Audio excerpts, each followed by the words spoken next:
আসসালামু আলাইকুম। আজকে জুমার পরে শরীফ ওসমান হাদি ইনকিলাব মঞ্চের মুখপাত্র সে গণসংযোগ করছিল বিজয়নগর কালভার্ট রোডের এই এলাকাতে। তখন তাকে চলমান অবস্থায় মোটরসাইকেল থেকে গুলি করে এবং আমাদের ধারণা ছিল যে একটা গুলি করেছে, যেটা কানের এক পাশ থেকে ঢুকে আরেক পাশ থেকে বের হয়েছে, অথবা আরেকজন বললো যে মস্তিষ্কের ভিতরে নাকি গুলিটা রয়ে গেছে।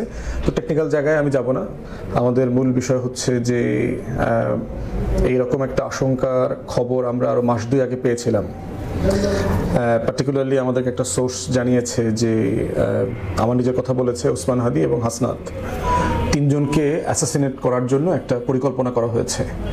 এবং ওইটা হচ্ছে আপনাদের মনে থাকার কথা যে কয়েক মাস আগে এস আলম এবং শেখ হাসিনার সাথে যে মিটিং হয় 4,000 কোটি টাকা এবং অরাজকতা তৈরি করবার যে ঘটনা ঘটে, তার ইমিডিয়েট পরেই হচ্ছে একটা হিট লিস্টের ব্যাপারে আলোচনা হয় এবং সেখানে আমাদের তিনজনকে পার্টিকুলারলি বলা হয় আর কি যে তাদেরকে তারা হিট করবে।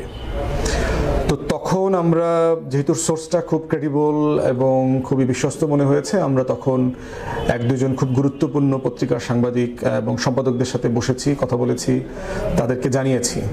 আমরা তিনজনই ছিলাম ওই মিটিংগুলোতে এবং তাদেরকে কনসার্নগুলো বলেছি। তো আজকে যেটা হয়েছে যে গত রবিবারে আমার প্রোগ্রামে অ্যাটাক করেছে বরিশালে বাবুগঞ্জে।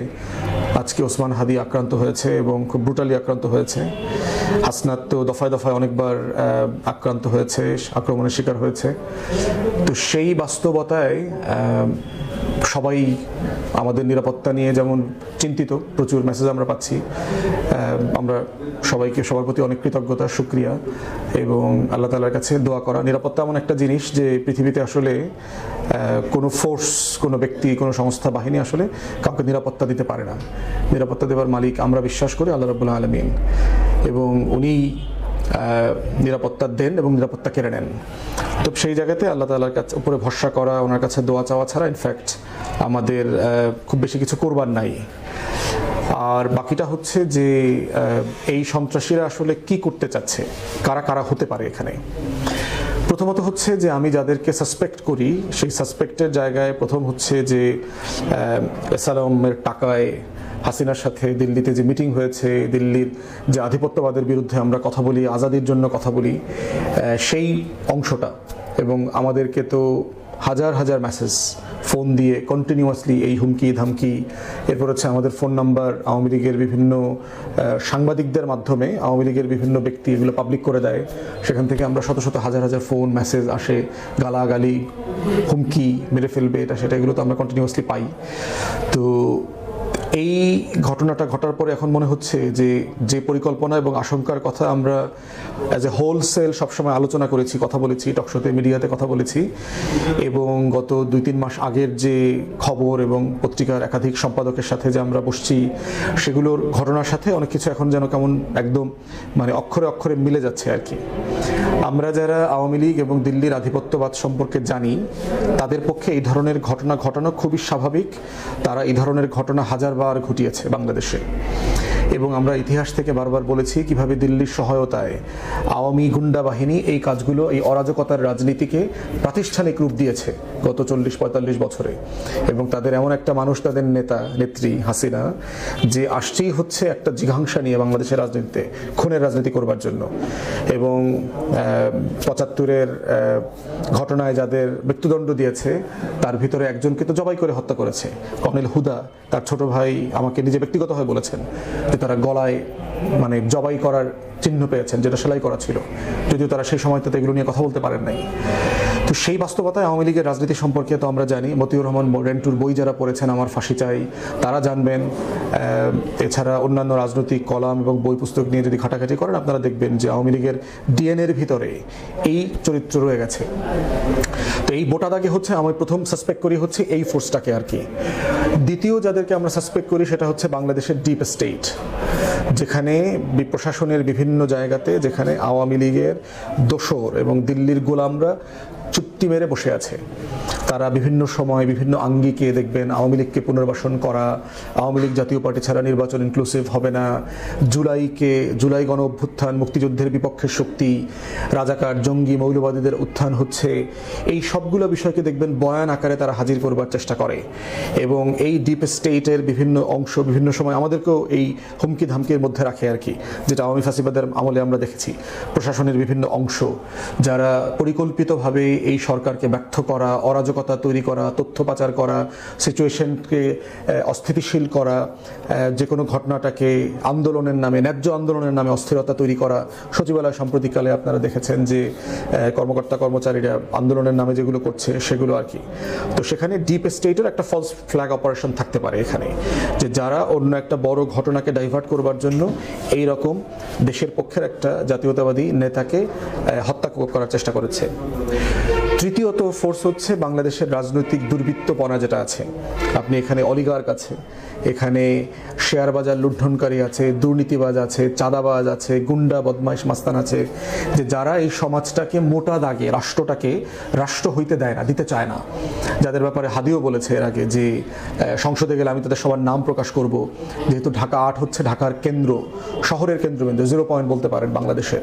সেই 0 পয়েন্টে যে শত শত কোটি টাকা, হাজার হাজার কোটি টাকার লেনদেন, বাণিজ্য, তারপরে ফেরিওয়ালাদেরকে নিয়ে, হকারদেরকে নিয়ে, রাস্তার লোকদেরকে নিয়ে যে টোকাই চাঁদাবাজরা আছে তাদের বিরুদ্ধে সে কথা বলেছে।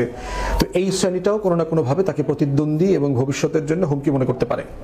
তো এই তিনটা সম্ভাবনার জায়গা আমরা দেখতে পাই যে এই ঘটনার পিছনে কারা জড়িত থাকতে পারে। হতে পারে ধরেন আওয়ামী লীগেরই রাকিব নামক কোনো গুন্ডা, ধরেন কলকাতা দুবাই থাকে শাহাদাত নামক কোনো গুন্ডা বাহিনী শীর্ষ সন্ত্রাসীদেরকে দিয়ে এই কাজটা করাইলো, এবং এমন লোককে দিয়ে করাবে যে লোকটা হয়তো একটা রাজনৈতিক দলের কর্মী, তাকে দিয়ে করাইলো। আবার সেই কর্মীটা হয়তো ওসমান হাদির ক্যাম্পেইনে অনেক দিন থেকে তাকে ফলো করতেছে, অংশগ্রহণ করতেছে, গণসংযোগে লিফলেট বিলাচ্ছে তার হয়ে। অতএব সেই রকম একটা ঘোজামিল দেওয়া চক্র এমনও হইতে পারে যে একটা মাইনরিটি গোষ্ঠী এটার সাথে ইনভলভ করবে, যাকে দিয়ে গুলিটা করাবে, যে পরবর্তীতে সীমান্তবর্তী অঞ্চল দিয়ে পালিয়ে চলে যেতে পারবে। এরকম অনেকগুলো বাস্তবতা এখানে জড়িত থাকতে পারে। সেটা অফকোর্স গোয়েন্দা সংস্থার দায়িত্ব, এসবি, ডিবি যারা আছে তারা, ডিজিএফআই, এনএসআই, তারা কালেকটিভলি এগুলো দেখবে এবং তাদের দায়িত্ব এগুলোকে উন্মোচন করা। এবং এই আমরা দেখতে চাই না যে সীমান্ত হয়ে এরকম গারো পাহাড়ের কোনো মানুষ পালায়া ওই পারে চলে গেছে, পরে পোস্ট দিল নিজুম মজুমদার এবং হার্পিক মজুমদাররা যারা আছে তারা যে কয়টা উইকেট পড়ছে, কয়টা বাকি আছে এরকম। তো সেই বাস্তবতাগুলো আমরা বিবেচনার জন্য বলবো যে সরকার এগুলোকে কিভাবে এখন দেখবে, দেখা উচিত আর কি। তফসিল হয়ে গেছে গতকালকে, দেখবেন গতকালকে তফসিল হয়েছে। আবার গতকালকে বাংলাদেশের এই হাসিনার প্রেসিডেন্ট চুপ্পু রয়টার্সে একটা সাক্ষাৎকার দিয়েছে শতপ্রণোদিত হয়ে। তো সেখানে তিনি বলেছেন তার আফসোস, কষ্টের কথা, তিনি সম্মানজনকভাবে নির্বাচনের পরে চলে যাবে। এরকম একটা টাউট দুর্নীতিবাজ প্রেসিডেন্টকে নির্বাচন পরে রাখবেই বাকে, তাকে তো গত আরো 1-1.5 বছর আগেই জুলাই আগস্টে লাথিমেরা বের করে দেওয়া দরকার ছিল। এবং এই যে প্রাতিষ্ঠানিক সংস্কার করতে যারা দেয় নাই, যারা যে সকল রাজনৈতিক দল অথবা বুদ্ধিজীবীরা অথবা সুশীল সমাজ 72-এর মোড়কে চুপ্পুর মতো বাটপাট দিয়ে সামনে রেখে প্রাতিষ্ঠানিক যে সংস্কারগুলো প্রয়োজন ছিল সেগুলো ঠেকিয়ে দিয়ে রাজনৈতিক পাওয়ার ডিল করা, ক্ষমতার ডিল করে ফেলার যে চেষ্টা করা হয়েছে, তার আজকে সবচেয়ে বড় স্যাক্রিফাইস করতে হয়েছে। আমরা আমাদের বক্তব্য খুব পরিষ্কার, যারা বোধ করছে যে বাংলাদেশে ওসমান হাদি অথবা আমাদের মতো 2-4-5 জন 10 জনকে মেরে আপনি জুলাইকে ভুলিয়ে দেবেন, জুলাইয়ের যে প্রেরণা চেতনা আছে সেটাকে আপনি রিপ্লেস করবেন, দিল্লির আধিপত্যবাদের বিরুদ্ধে মানুষ কথা বলা বন্ধ করে দেবে, জুলাইকে ভুলিয়ে দিবে, জুলাইয়ের সনদ বাস্তবায়ন হবে না, আগামী দিনে আওয়ামী জাতীয় পার্টির মতো এই ক্রিমিনাল গ্যাং দিল্লির গোলামরা আবার রাজনীতিতে নির্বাচনে পুনর্বাসিত হবে, আপনারা বোকার স্বর্গে বাস করছেন।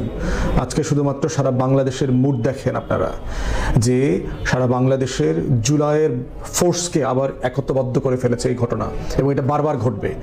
যতবারই আপনি জুলাইকে ছোট করবার চেষ্টা করবেন, হেয় করবার চেষ্টা করবেন, সকল রাজনৈতিক দল তাদের মধ্যকার মতানৈক্য যেগুলো আছে সেগুলোকে বাইরে ফেলে দিয়ে তারা জুলাই প্রশ্নে, আগস্ট প্রশ্নে, গণ অভ্যুত্থান প্রশ্নে এক হয়ে যাবে, এবং সেইটা আমরা এখন বারবার দেখতে পাচ্ছি। আপনারা যদি মনে করে থাকেন এগুলো করে দিয়ে আমরা যারা জীবিত আছি আমরা কথা বলা বন্ধ করে দেব, প্রতিবাদ করা বন্ধ করে দেব, আমরা দিল্লির আধিপত্যবাদের বিরুদ্ধে আজাদির পক্ষে লড়াই করব না, আপনারা বোকা স্বর্গে বাস করছেন। আমরা ঘুমের থ্রেশহোল্ড পার করেই গত 5-6 বছর আওয়ামী ফ্যাসিবাদের বিরুদ্ধে লড়াই করেছি, কথা বলেছি, রাজপথে ছিলাম। অতএব সেই জায়গাতে কোনো কম্প্রোমাইজ হবে না, আপনারা নিশ্চিন্তে থাকেন।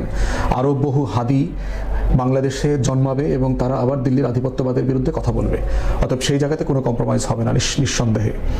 আপনারা যদি মনে করে থাকেন যে বাংলাদেশে একজন হাদিকে হত্যা করে আপনারা তার ভয়েসকে নিবৃত করে দেবেন, আপনারা দেখবেন কালকে থেকে বাংলাদেশের প্রত্যেকটা চা দোকানদার হাদি হয়ে গেছে, বাংলাদেশের প্রত্যেকটা রিক্সাওয়ালা, সিএনজিওয়ালা শরীফ ওসমান হাদি হয়ে যাবে, বাংলাদেশের প্রত্যেকটা পথিক, ফেরিওয়ালা, ট্রাকাই, শ্রমজীবী মানুষ ইনকিলাব মঞ্চের প্রতিনিধি হয়ে দাঁড়িয়ে যাবে, বাংলাদেশের ছাত্র জনতা, সিপাহী, জওয়ান, বাংলাদেশের লাল সবুজের পতাকাকে যারা ভালোবাসে তারা প্রত্যেকে এক একজন শরীফ ওসমান হাদি হয়ে এই লাল সবুজের পতাকার পাহারাদার হয়ে যাবে। অতএব ওই যে বাবুল কাস্তির মতো দেখবেন ওইরকম লুঙ্গি পরা কৃষকরা প্রতিটা পাড়ায়, মহল্লায়, খেতে, জেলে পানিতে বসে বসে এক একটা শরীফ ওসমান হাদি হয়ে যাবে। তারা সবাই